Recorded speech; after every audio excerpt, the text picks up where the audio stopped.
Hello YouTube, this is Lloyd de Jong. Someone contacted me today and asked me about the issue of menstruation in Islam. Let me go through some of the major sources then to discuss what it says.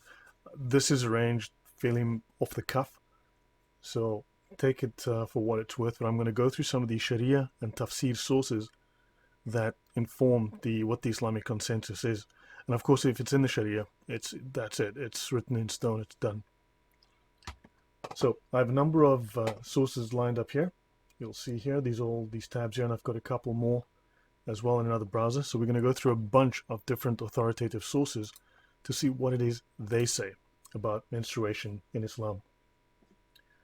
This again is the Reliance of the Traveler, which is, as you know, as I've stated many times before, the most popular, most famous, and most reliable, most trusted, most common Sharia manual in the world. So it says it is unlawful for a woman to pass through a mosque, right, when she thinks some of her blood might contaminate it, but also it is unlawful for her to make love or take sexual enjoyment from what is between her navel and her knees.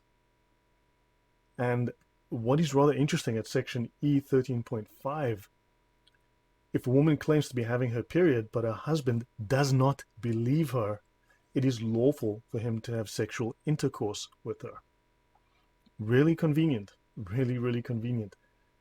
Make a note though in chapter E14 on filth in Islam, or nasaja, however you pronounce that, section E14.1 states that things that are filth.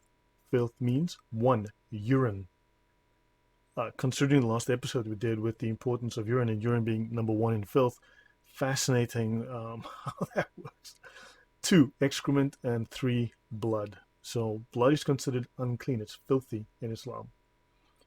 Let us then go to the next source. And this is a document on Sunni Sharia law. It says by sexual intercourse, section 9. Sexual intercourse is prohibited under the following conditions during menstruation.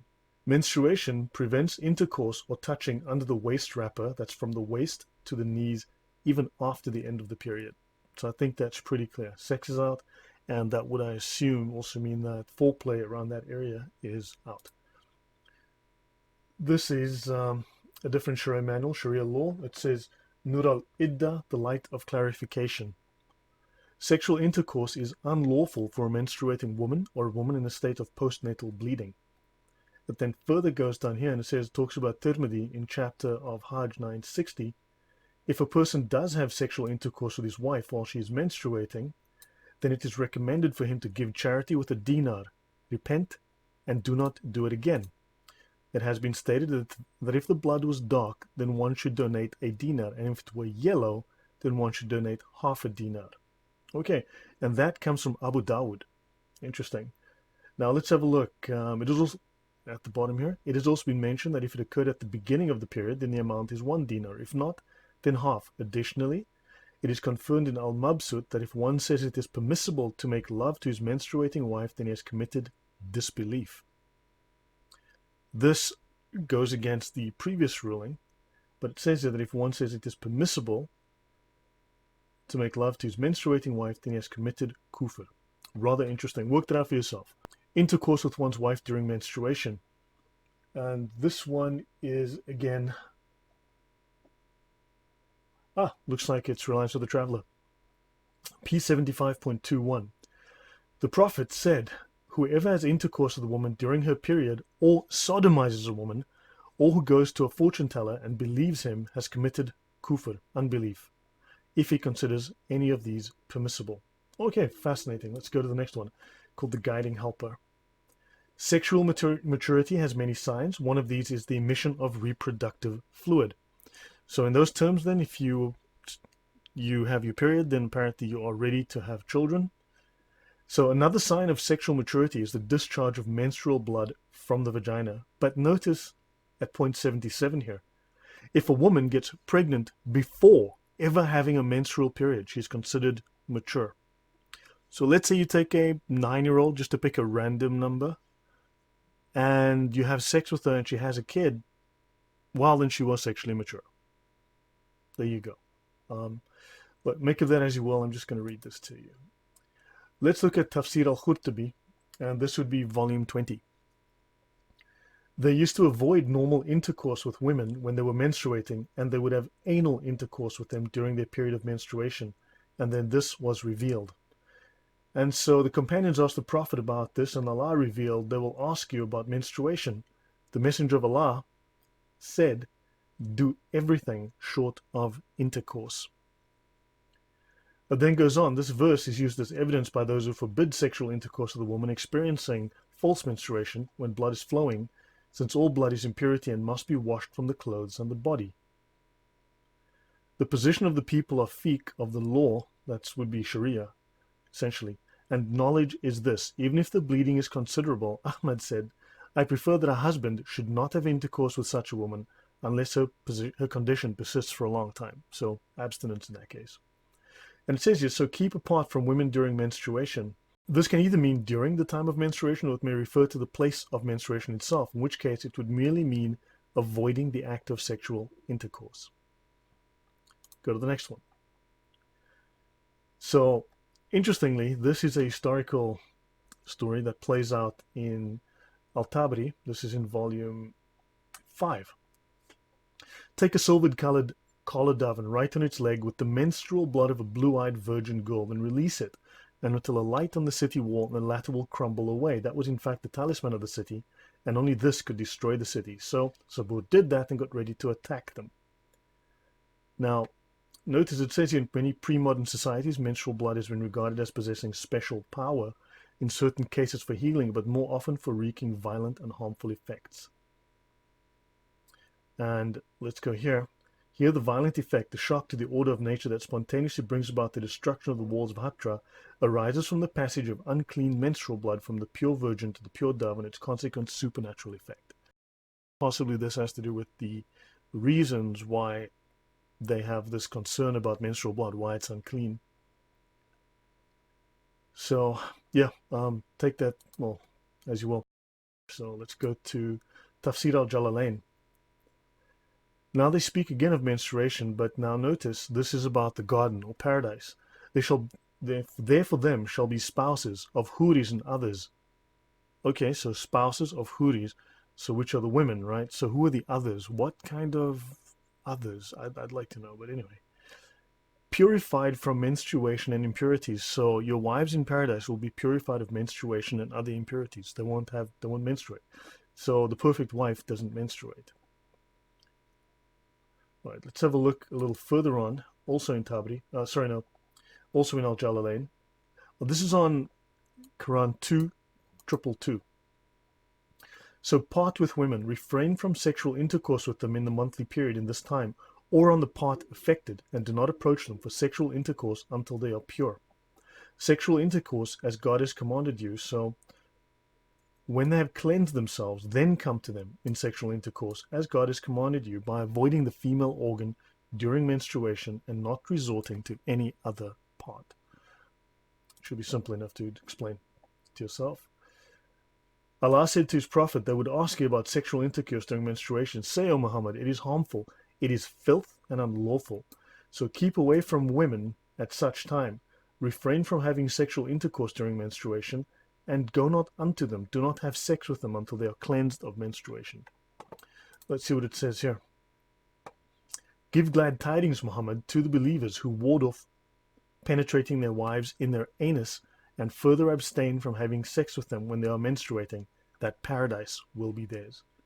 Let me see if there's anything further in this passage that I want to look at. Nope, let's move on. Tafsir Asbab.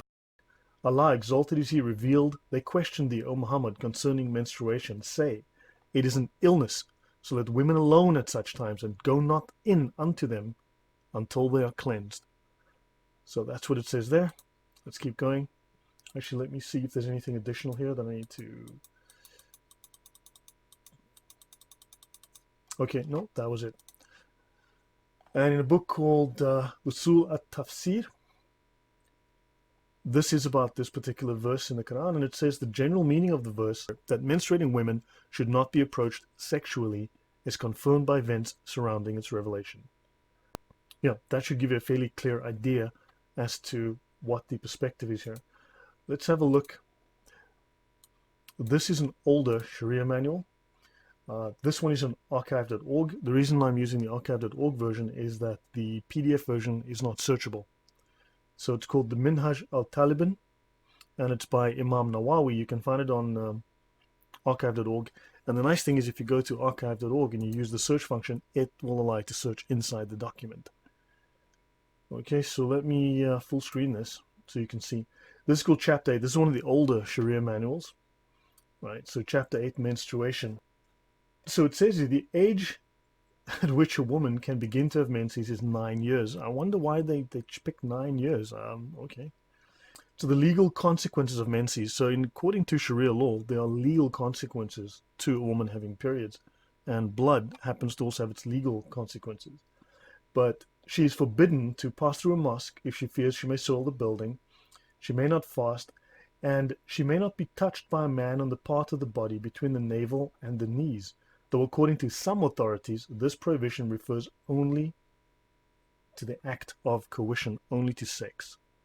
Right, so that's one opinion that says, well, okay, well, you can do some other stuff, you can, fool around, but sex itself is forbidden. Let's go back to the Reliance of the Traveler, and this is on menstruation. So here we have the Reliance of the Traveler on the menstrual period, so that's section E13.0. And let's have a look here at E13.5, paragraph number 2. Oops. And it says here, it is not lawful, it is unlawful, it says at the bottom of the page, 93. Go to page 94. It is unlawful to make love or to take sexual enjoyment from what is between her navel and her knees. Now, Reliance is the most reliable manual we have, so that's something to use. So think of that opinion.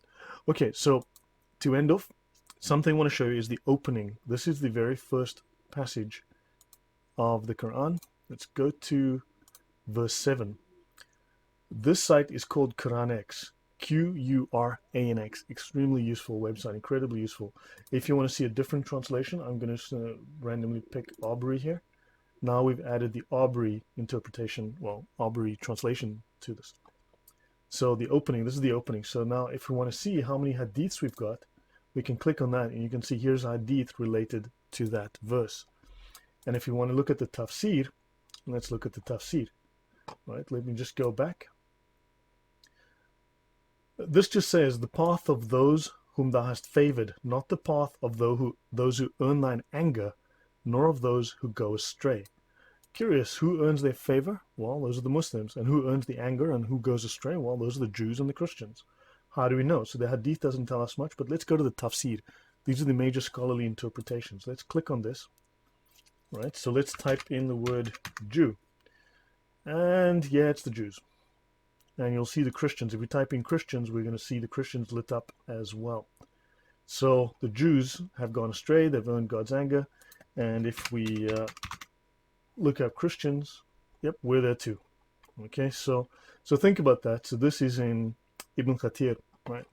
So there's plenty to be said. He's the one who generally says the most. So those are the available tafsir. But what I really want to show you is this, the search function. So let us look for, I don't know, let's look up jihad. Just a random concept, not sure what that word means. Let's look in all the hadiths, and we click search. And we have 100 of 256 results and every single reference to jihad. It's pretty good. Let's look at all the commentaries, all the tafsir. Let's have a look. Oh boy, there we go. You want to find something? This is a great place to look. It's called Quranic.com, Qur'anx.com.